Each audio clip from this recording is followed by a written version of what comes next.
Hello ladies and gentlemen, welcome to another video. Today we're gonna be doing an Specialist HQ review, which is basically the one small square in your Black Ops 4 menu. So basically this is one part of a 4-part review for Black Ops 4.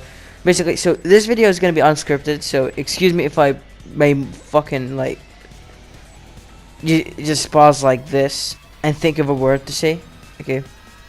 Or if I do something wrong, but in my own belief is basically unscripted videos are more natural, and it's way better that, you know, basically in a way you can express yourself way easier than fucking having a script that you have to read out and stick to, and it would just feel robotic and unnatural. So anyway, multiplayer and zombies are gonna have a scripted video because I'm gonna have a lot of things to say.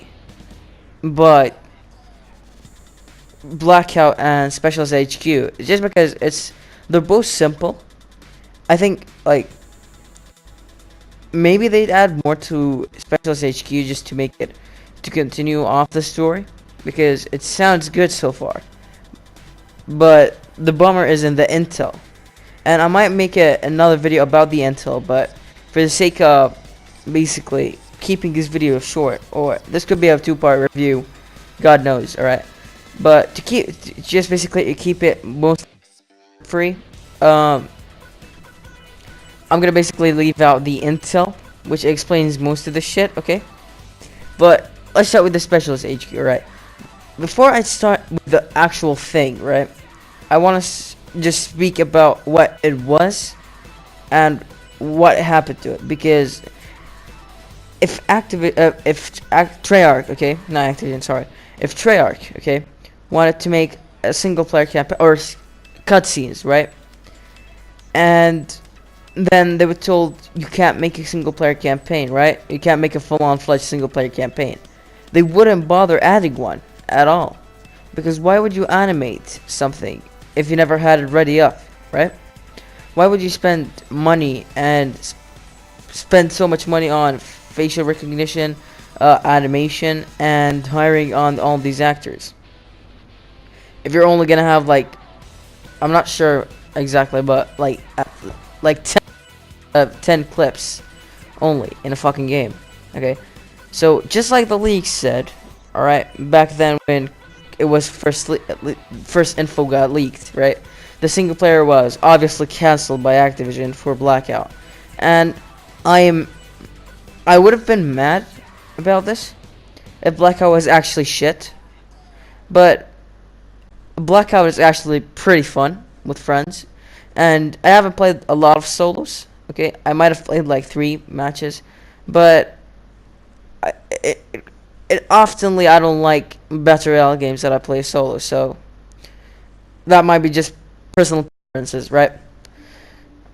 So basically, when they have had this campaign cancelled, right, they had some parts that were finished, and for the sake of making the players play their tutorial missions to help them with the specialists that are apparently useless, right, they wanted to make something that would motivate you to play it, and since they already had some fucking cutscenes, right, they put them together, they glued them together, not in the way where it could stand on its own, right, but they stuck it together in a way where it wouldn't fucking crumble under its own weight, right? So basically we had this shit, okay? It's not unplayable, but it's not good either, right? That's what I'm trying to say. Like, they just fucking stuck pieces together, no matter how. They didn't even fit the pieces together. Just stuck shit up, so that it doesn't break, and they left it there, right? And that's basically the Specialist HQ's fucking backstory, right? So now we go to the actual thing, and I fucking shit you not, right? In the simplest way, I'm gonna say this and explain it to you. The Specialist HQ starts with a cutscene with Savannah, which is apparently to become a villain in a story which would never exist. And basically what she does is she's walking with her sister's kid, right? Called what? Jessica? No, it's not Jessica. The sister is called Jessica, or I have no idea. Okay, so she's walking with a kid, right? That is a sister of the aunt. Oh, that's the kid of the sister Savannah, right? And then after that, she says, "You have a kind heart. That's what got her killed." And then it flashes to Rowan, Battery, and Savannah, and not fucking hell, and Jessica. Okay, and they're basically breaching, like Modern Warfare 2 type breaching. All right, a fucking base with 2 or 4 enemies that we never learn who they actually are, but apparently they might work for Savannah, but they don't. Maybe it was never confirmed. Okay,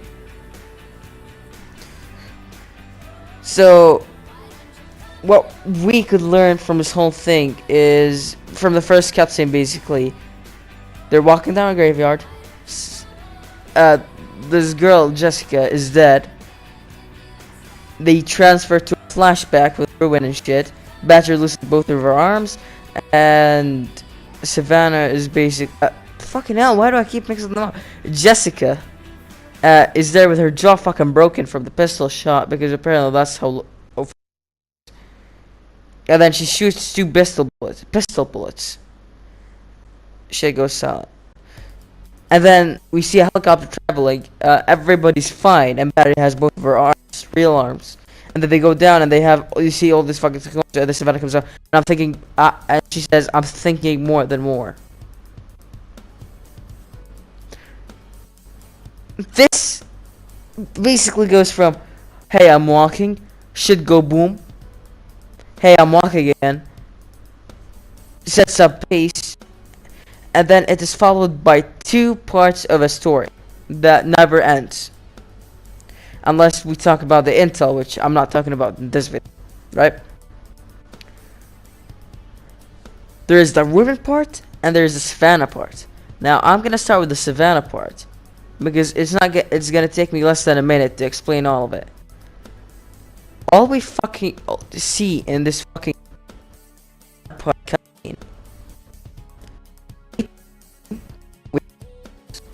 and then she wakes up and starts fucking daydreaming, and we hear her daydream. We hear her sister voice. That's what he's subtitled, talking random shit.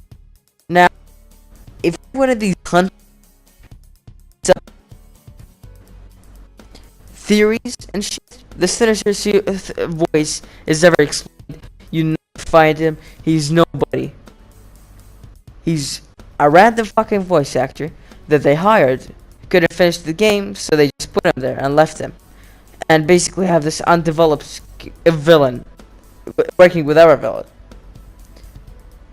Now I'm guessing she signed into a cooperation, which is way bigger than her, and since she's very fucking rich, that counts, obviously. Now that's it for the Savannah part, mostly. Now we move to the Ruin part, right? And then his friend is like, something didn't feel right that night, and then Battery says, "What night?" And then he says, "That fucking night." Okay, it doesn't say that fucking night. He just says that night and screams it out. So, and then it's followed by him giving a phone to Battery, and then seeing a voice talking. And then basically shit goes down, and after 2 cutscenes, we see finally what Battery's seeing, and it's really unclear what it actually was. I'm sorry, but I don't quite remember what it exactly was. Okay.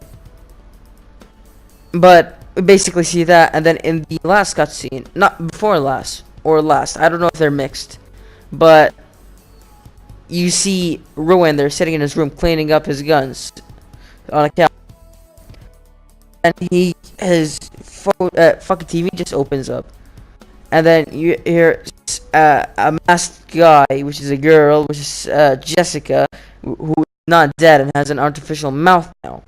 Oh shit, what happened there? Alright? And she basically tells him, get the fuck out of your house. It's not safe. So he does that, and then door go boom, and then he runs out of his house, kills a few enemies, runs, cuts. We see him in an HQ, and he says, "Who the fuck are you?" And then Jessica turns, the character turns around. Her child, which was with Savannah, comes to her, which would be the first point to give you the fact that she's actually Jessica. But if I am a fucking campaign guy, or was unbothered enough to fucking realize that, oh shit, this is her kid, she's fucking alive, let's fucking go, I'm so hyped. I couldn't fucking care less. I saw Jessica for one fucking cutscene that 30 seconds out of the whole 10 cutscenes. If you want to build up a fucking story that and give me a character that I would have to care, get fucking hyped that she's alive, that get so hyped for her story, and then give me that character that I care about for 30 seconds with no backstory whatsoever. We don't even know if she's gonna be a specialist in the game. We don't know her abilities or anything. We don't know if she's good at anything. She just shot 2 bullets. That's all her action was. And her kid just fucking walked. Happy birthday, Mom. You can't expect me to get fucking hyped over a character that I really know, that I have no reaction for. When fucking Ghost, a Roach, got fucking ripped by Shepard, that motherfucker, I was in tears. Nigga. These characters are I love these characters so much. For them to get killed by a fucking revolver was so fucking heart-shattering. And don't get me started when Soap died. That shit was fucking sad. It was depressing. Soap and died. How the fuck can you kill Soap? For a whole fucking game. Now that's what I call is a fucking connection. Good voice acting, good backstory, good character, a funny character which has bonds with other characters and makes you care about him by giving you his best performance, by being an interesting character. Not just a character put there to fulfill their task. Which at this point, I don't even know if they have a task. I don't even know if the kid has a task other than, oh shit, bro, Jessica's alive. Right? I don't think there's any for them to include that child and to include something other than set up Bruin hitting the screen and blacking out. That's it.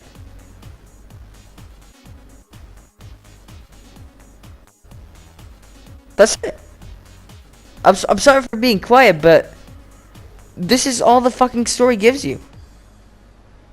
And don't get me started with Mason and no, it wasn't Hunted. Mason and Woods part. Woods is basically your trainer, which is probably the best part out of this whole thing, because good old Woods still swears and it's still funny. And Mason sits in a fucking wheelchair and can't talk and can't move and only raises his hand and is about to black out. See you in the box. It's always been you. Don't black out, man. I'm on it. Last things we hear from Woods where the screen goes black and nothing goes down. Yeah. It's like after you're done with all what I said, it just sounds like complete fucking quietness and stillness. You can't hear shit. There isn't shit. It's never explained. the game is trying to throw lore at you that doesn't exist. The game is trying to shove characters at you that, hey, you should care about this character. It's gonna be set up for like a full fucking fury and lore next time. Except there is no. That's a Specialist HQ. Now, for the cutscenes, okay, my personal rating or an opinion, with out of 10, 2. 1.5 for the fucking animations because they're so fucking crisp. And 0.5 because Ruin is the main character. Or Jessica's the main character. Does it make sense for Jessica to be the main character? Since she has the least time shown? Fuck it. Fuck Jessica. I'm including Ruin as the main character, and that gives 0.5. So, 2 out of 10. And that's for the cutscenes only. So, I'm gonna add the cutscenes with the intel, which is part 2. Okay? And in conclusion, in part 2, I conclude my final rating, and if my opinions change. Now, one thing that I like to say about the Specialist HQ was HQ, which was really nice and refreshing, is you fight AI every time, except in Recon's mission. Recon is a pretty good character, and for them to kind of connect zombies with multiplayer and have Recon fighting zombies in Seaside, especially because it's nice to see how adding zombies in multiplayer maps would function. And it would be really nice for them to just recycle all the multiplayer maps and put them as zombies as an extra mode or extra maps in its own playlist. Infected multiplayer or something like that. I have no idea what it would be called. I'm shitty at naming. Hence the name that my channel has. But as a conclusion, Specialist HQ is absolute cutscenes part is absolute garbage. They have lore that doesn't exist. They have characters that are just there to fill further on. However, the cutscenes are really well, which makes me even feel more sad that we don't even have a real campaign. Because if we had a real campaign and we had these fucking graphics, check out how good that shit would look like. Just imagine seen the first cutscene and then comparing the first cutscene to the rest of the game. Now, of course, the cutscenes downgraded as the cutscenes went on. The graphics downgraded as the cutscenes went on. And I was expecting this because this happens with every game. First cutscene is just fucking 4K and then it goes to 180 and then it goes to 720 and then the end cutscene goes to 4K again. It's kind of something that I don't like that most games do, which basically downgrade themselves because you can't have an action-filled scene every fucking cutscene in a game. If you have 30 cutscenes, at least 3 or 4 of them are action-packed. If all of them are action-packed, they kind of just lose their taste. That's why we need creativity, and I think that Zombies training mission is one sign of creativity, is a sign of refreshment, and it gives you that feeling that, hey, this is not just me and doing the same thing that I did last time. This is kind of more fun, and this is basically my conclusion. 2 out of 10. All right. 1.5 for the cutscene graphics, 0.5 because Ruin is the main character. And this rating would go up in the next video. I basically, the final review of the Specialist HQ would, I would basically just say the main, like the total fucking score for the whole Specialist HQ. Part 2. uh, in part 2, right? And that's because I'm going to be reviewing the Intel next, which actually explains some of the story, but it also concludes it. And that also supports the fact that Null is forcing a lore that doesn't exist. Hope you guys enjoyed this video. If you enjoyed this video, be sure to drop a like. Comment what you think down below, and if you agree with me or disagree or have a different rating or have different points of view, be sure to leave it below, and I'll see you next time. Goodbye.